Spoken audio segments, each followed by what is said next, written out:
بسم اللہ الرحمن الرحیم۔ السلام علیکم۔ خوش آمدید کہتا ہوں آپ کو اپنے چینل سبق کہانی میں۔ چلتے ہیں آج کی کہانی کی طرف۔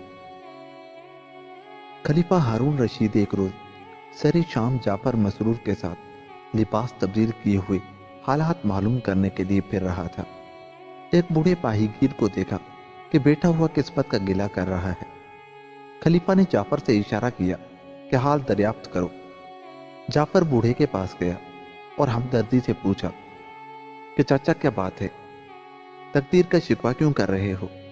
بوڑھا بولا کہ میں ایک غریب عیالدار ماہی گیر ہوں۔ آج تمام دن دریا میں جال ڈالتا رہا لیکن ایک مچھلی بھی ہاتھ نہیں آئی اور گھر والوں کے پاس ایک وقت کی بھی غذا نہیں۔ خلیفہ نے کہا کہ اچھا، میرے ساتھ دریا پر چلو اور جال ڈالو، جو کچھ بھی نکلے گا میں 100 دینار میں خرید لوں گا۔ بوڑھا بہت خوش ہوا۔ اسی وقت جال کاندھے پر ڈال کر چلنے کو تیار ہو گیا۔ دریا پر پہنچ کر ماہی گیر نے جال پھینکا۔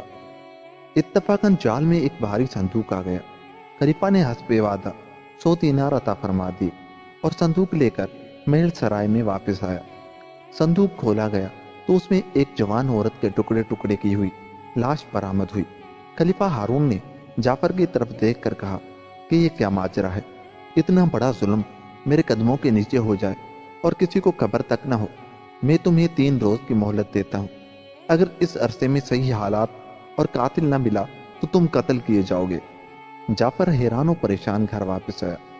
وہ جانتا تھا کہ 3 روز میں اس واقعے کا سراغ ملنا ناممکن ہے، اس لیے اپنی زندگی سے نا امید ہو گیا اور گھر میں بیٹھ کر خداوند کریم و کارساز سے دعا کرتا رہا۔ 3 روز کے بعد بادشاہ نے جعفر کے قتل کا اعلان کرا دیا اور ساتھ ہی اسباب قتل بھی مشہور کر دیے گئے کہ دریا سے صندوق میں بند ایک عورت کی لاش برآمد ہوئی ہے اور اس کا قاتل نہیں ملا۔ وزیر اعظم کو 3 روز کی مہلت دی گئی تھی کہ وہ قاتل کو تلاش کر لے، ورنہ ان کو قتل کر دیا جائے گا۔ چونکہ قاتل کا سراغ برآمد نہیں ہوا، اس لیے آج جعفر وزیر قتل کیے جائیں گے۔ جب جعفر کو مقتل میں لایا گیا تو ایک بوڑھا شخص آگے بڑھا اور کہنے لگا قاتل میں ہوں۔ جعفر اس سے کچھ پوچھنا ہی چاہتا تھا کہ صفوں کو چیرتا ہوا ایک نوجوان آیا اور بولا کہ حضور، آپ بھی بے قصور ہیں اور یہ بزرگ بھی، حقیقتاً قاتل میں ہوں۔ چنانچہ اس واقعے کی اطلاع خلیفہ ہارون رشید کو کی گئی۔ اس نے سب لوگوں کو دربار میں طلب کیا اور اس بوڑھے اور جوان سے اصل حالات دریافت کیے۔ نوجوان شخص نے ہاتھ باندھ کر عرض کیا کہ حضور، یہ بزرگ میرے چچا بھی ہیں اور خسر بھی، ان کی لڑکی اور اپنی بیوی کا قاتل میں ہوں۔ واقعہ یہ ہے کہ میری مقتول بیوی بیمار تھی۔ ایک طبیب نے اس کے لیے سیب تجویز کیے تھے۔ میں نے ہر چند سیب تلاش کیے لیکن بغداد میں اس وقت ایک سیب بھی نہ ملا۔ ایک شخص نے کہا کہ بصرے کے شاہی باغ میں آج کل سیب مل سکتے ہیں اور کہیں نہیں۔ چنانچہ میں بصرے گیا اور بدقت تمام 3 دینار میں 3 سیب خریدے اور لا کر اپنی بیوی کو دے دیے۔ شام کو میں اپنی دکان پر بیٹھا تھا کہ سامنے سے ایک غلام سیب اچھالتا ہوا جا رہا تھا۔ میں نے پہچانا کہ یہ وہی سیب ہے جو میں بصرے سے لایا تھا۔ میں نے اس کو بلایا اور دریافت کیا کہ یہاں تو سیب نہیں ملتا، تم کہاں سے لائے؟ وہ کہنے لگا، میری معشوقہ نے دیا ہے۔ میں کئی روز سے باہر گیا ہوا تھا، آج واپس آیا تھا تو معلوم ہوا کہ وہ علیل ہے۔ میں مزاج پرسی کو گیا، چنانچہ اس نے یہ سیب مجھے دے دیا جو اس کا بیوقوف خاوند بصرے سے اس کے لیے لایا تھا۔ غلام کی بات سن کر غیرت اور غصے سے میری حالت مجنون جیسی ہو گئی۔ اس وقت میں گھر گیا تو دیکھا کہ میری بیوی کے پاس صرف 2 سیب رکھے ہیں۔ میں نے پوچھا کہ تیسرے سیب کا کیا ہوا؟ وہ بولی، مجھے معلوم نہیں، شاید کسی بچے نے اٹھا لیا ہوگا۔ مجھے چونکہ اصل واقعہ معلوم تھا اس لیے میں ضبط نہ کر سکا اور میں نے اس کو قتل کر کے صندوق میں بند کیا اور دریا میں ڈال آیا۔ تھوڑی دیر بعد میرا لڑکا روتا ہوا آیا۔ میں نے پوچھا کیا ہوا؟ وہ بولا، میں یہاں سے ایک سیب لے کر باہر چلا گیا تھا اور میرے ہاتھ سے ایک غلام نے چھین لیا۔ میں رونے لگا تو وہ غلام بولا کہ تو یہ سیب کہاں سے لایا؟ میں نے کہا، میری ماں بیمار ہے، میرا باپ اس کے لیے 3 سیب بصرے سے لایا ہے، میرا سیب دے دو ورنہ میری ماں مارے گی۔ اس غلام نے مجھے مارا اور سیب لے کر بھاگ گیا۔ بچے سے یہ واقعہ سن کر مجھے اتنی پشیمانی ہوئی کہ عرض نہیں کر سکتا، لیکن اب کیا کر سکتا تھا۔ اس کے بعد میں نے اپنے خسر کو کل واقعے کی اطلاع کی، وہ بھی رونے لگے۔